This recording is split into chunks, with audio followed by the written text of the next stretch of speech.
This is Richard. I want you to know that you just made me fail the class. Now I'm going to have to drop out. r/ProRevenge. 5 stories that will make you want to never mess with anyone ever again. Make my wife uncomfortable. I destroy your business. It's simple. A few months back I moved into a new apartment with only street parking. Now in Korea they have laws about street parking. You can't park in front of a doorway. You can't park on the sidewalk. You can't park blocking a crosswalk. Also, if there is a solid yellow line, you can't park there either.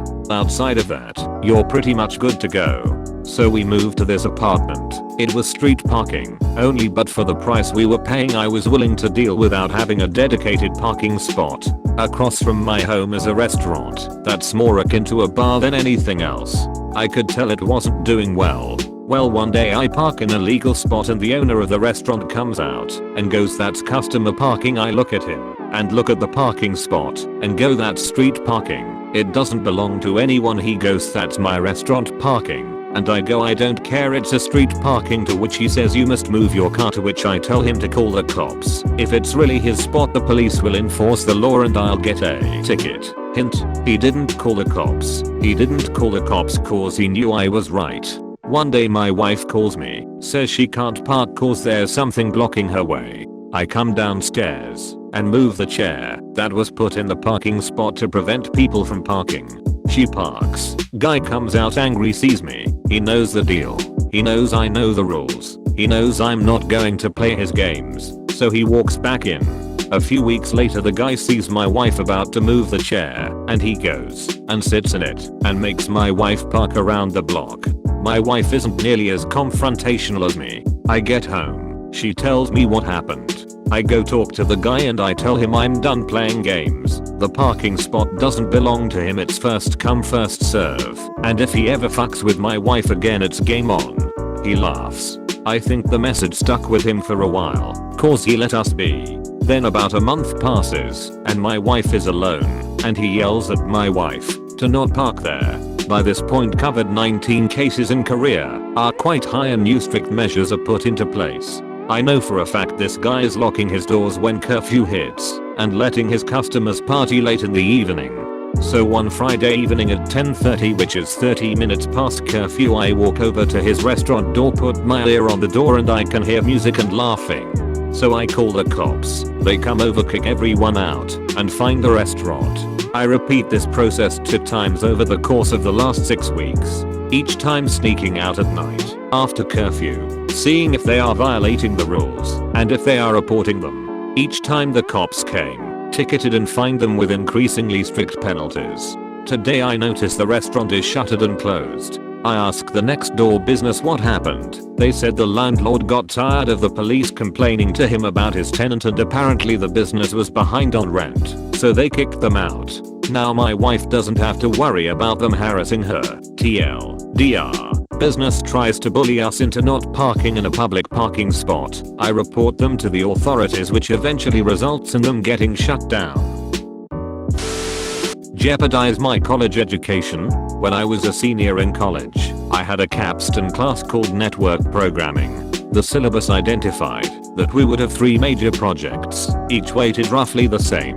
As lectures began, I didn't really know anybody that well. That is, there weren't many people in the class that had been in my previous classes. After several weeks, we got the assignment for our first programming project and were told we could partner up to split work if we wanted. I looked over the requirements and the project didn't strike me as being too difficult.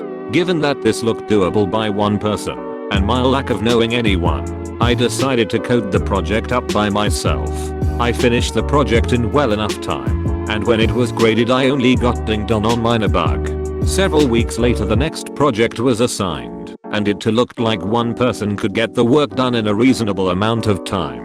I was about to head out from class when a dude approached me. I'll call him Richard. Richard was a double major, computer science and linguistics. He was pretty smart, had a lot of experience programming for fun on his own time.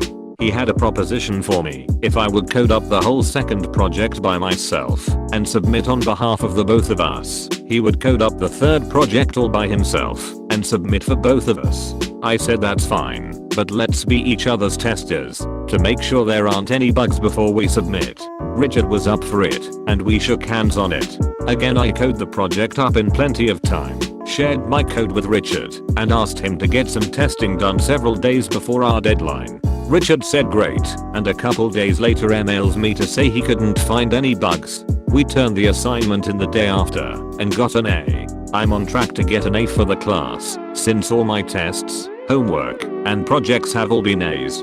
This particular prof was a horrible teacher, and would simply read off his PowerPoint slides, and his tests were written straight from the slides.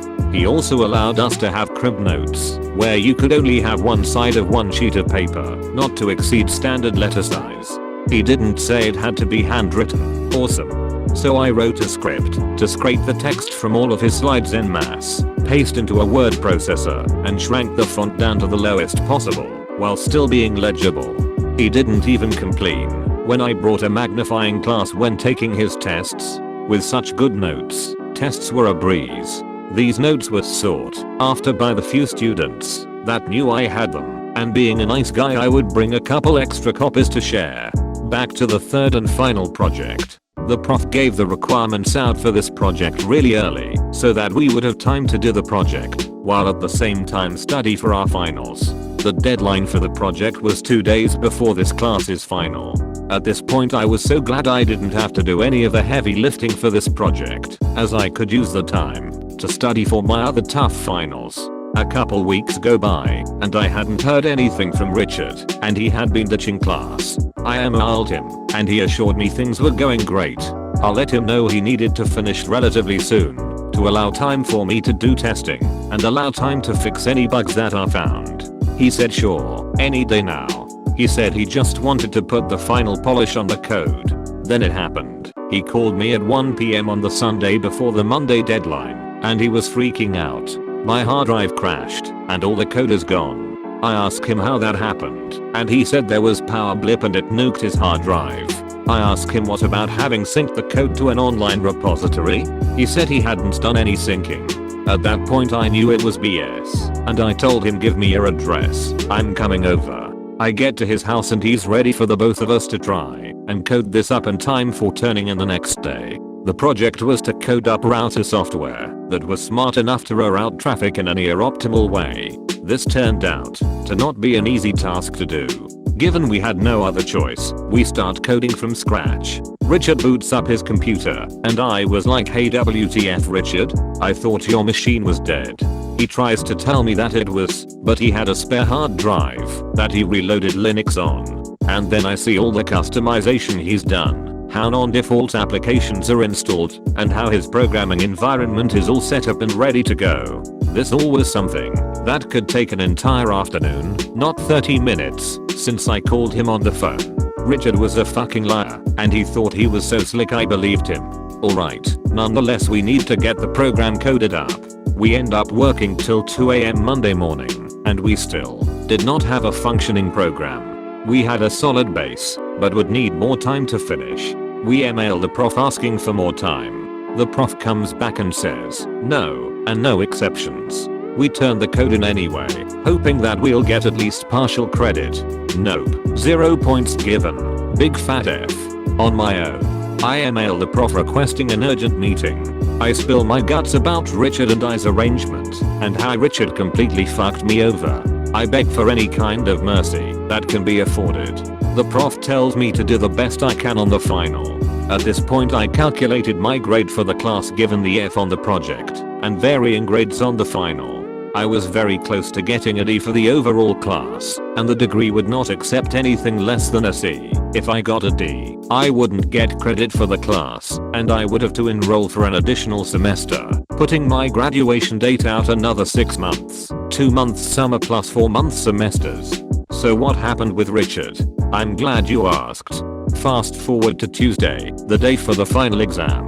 Remember all the awesome notes that I created? Well, it was no different for the final exam. I fit an entire semester worth of notes on that sheet. I grabbed my notes and headed out to the testing center. And I get a call from Richard. I'll let it go to voicemail as I was too livid to speak with him. He leaves a message asking where we can meet, so I can give him a copy of my awesome notes. This motherfucker procrastinated on a capstone project.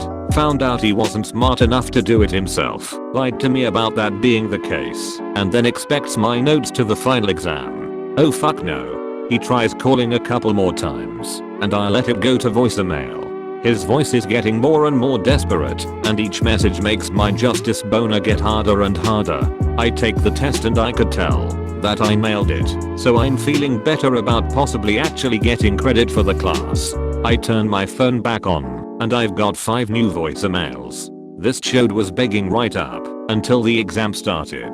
The best message, though, was the one right after the exam had finished. Richard's voice was almost crying with panic and rage. Aspen is Richard. I want you to know that you just made me fail this class. You wouldn't give me the notes and I know I just bombed the final exam. I'm on scholarships and wouldn't be able to afford classes without them. Now I'm going to lose those scholarships and have to drop out. This is all your fault. Hey Richard, if you're out there reading this, fuck you.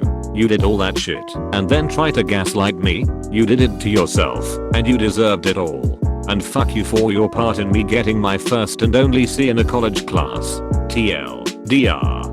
College project partner lies about getting a capstone project done. We get an F for the project. I don't share my final exam notes. He flunks the final in the class, loses his scholarships, and has to drop out.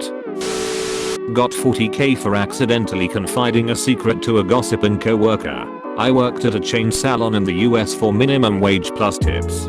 We got paid on a sliding scale. The more you added services, the more your hourly pay. Then, for back to school, we started offering $10 haircuts. It's dumb to offer a big discount on back to school, because that's when everyone needs a haircut, but whatever. Except, to advertise this sale we had to stand on a rickety step stool and hang a 10-foot long 3-foot wide banner off the roof of our store.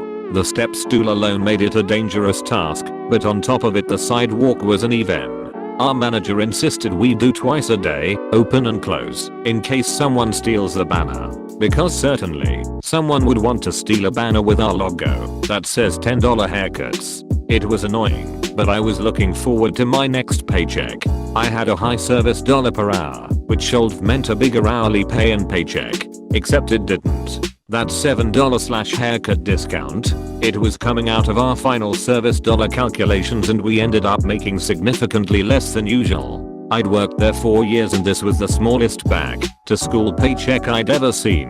I went in the next day and was pissed. That morning, a coworker, who was a total brown nose and gossip, and I were outside setting up the banner. It was my turn to stand on the rickety step stool, and I said I was glad this will be the last time I ever do this. I was fully prepared to make a joke about how I was going to fall and crack my head open when the petty revenge idea came into my mind and I swiftly executed it. When she asked why, I told her not to tell anyone but I'd accepted a job at another salon with a set schedule, higher commission and $5 more an hour.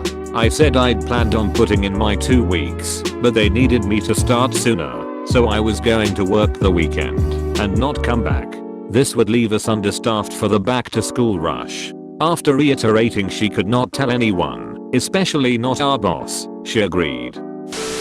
I left early that day, and on my next shift my boss pulled me into her office. She said she'd heard a rumor that I was leaving to work at a different salon. I told her I had a much better offer elsewhere, but if she could match that I would love to stay. She had to put a call into our district leader about the raise, but said I could work with a set schedule starting the following week. I was working until 9 PM some days, and at 9 AM the next. The unpredictable schedule made finding childcare a pain in the ass. I was consistently ranked number 2 in sales for our store in the district, so the DL approved the raise and I stayed there another 5 years. Which means I got an additional $39,000 in pay for accidentally telling the salon gossip my secret. I also got 20% commission on $500 to $1,000 a week in product sales. The ProRevenge. I also started printing out my service sales slip from the day before at the beginning of every shift, so that when payroll readjusted the paychecks to include coupons I could pull up my record and dispute it. According to payroll there was nothing they could do about it. I stayed another 5 years, raising the issue sporadically, until they brought back the $10 haircut sale and I quit.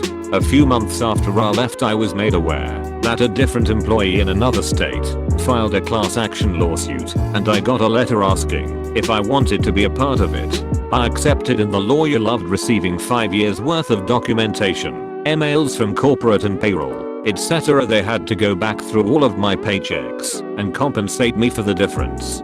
This included adding the free haircuts reward program and discounted haircuts as their whole amount, increasing the service $0.19 an hour here and 30 cents an hour there added up. And despite the fact that the settlement was split with a lot of people, I got $10K from that in addition to my adjusted pay, which was around half the settlement amount. Edited to remove the link from the article about the settlement. You steal my identity? I steal your cars.